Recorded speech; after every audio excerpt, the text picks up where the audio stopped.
Napo ka merkado sa dakbayan sa Subo gi-disinfect aron makalikay sa COVID-19. Cebu City Mayor Labella supak sa ideya nga lockdown kuno galing mo grabe ang COVID transmission. Ani ang report.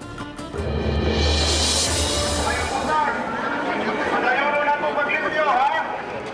Padayon na itong paglipyo. Lipay ko katanaw, lipyo. Kunya, i-disinfect na itong ubos. Gipangunayan ni Mayor Edgardo Labella o mga City Hall Department heads ang pagtaak sa Carbon Public Market nga gimando niya nga limpyuhan. Gisunod dayon ang pag-spray sa dapit gamit ang disinfectant. Buot masiguro sa mayor nga way kataguan ang mga kagaw nga mahinungdan sa mga balatian. Gipakita usab niya ang pamaagi sa pagpakighimamat nga dili lamano kun dili siko-to-siko. Dili man sa pagpanaway, sila go dito sa Manila, nidritso sila disinfect. Pero wa nila limpyuhi. Bisan pa og mag-disinfect ka pero hugaw gihapon. Di gihapon na magsilbi. Alcohol,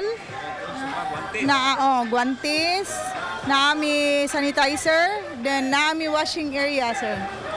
Pakita, napa siya ipaskil dire, washing area. So dire manghinaw? Okay. Sabon o tubig. So sinigurado yun nila ha, nga di yun mutapot ang coronavirus. Sakto ba? Sakto gyud, sir. Ang mga customer sir, mamili sila, manghunaw sila ng alcohol. Amo sa silang anon og plastic ang ilang kamot. Ikupay nila. Nana sila ka plastic ka sila ani. Face mask ninyo. Oo, namin face mask sa may clubs. So inyo rin kini mo aron? Aron malikay sa mga virus. So kinahanglan ko na kalimpyo gyud. Oo, Malite, Dominguez. Dominguez. Gipadayag sa mayor nga ang pagpaningkamot sa syudad uban sa pakigalayon sa mga tao maoy makaluwas kanato gikan sa balatian.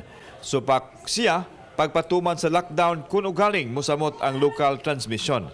Gikinakda usab siyang makigtagbo sa mga school administrators aron hisgutan ang pamaagi ilabi na ang graduation protocol. We have to uphold the general welfare provision of our local government nga ug unsay makaayo sa kinadaghanan.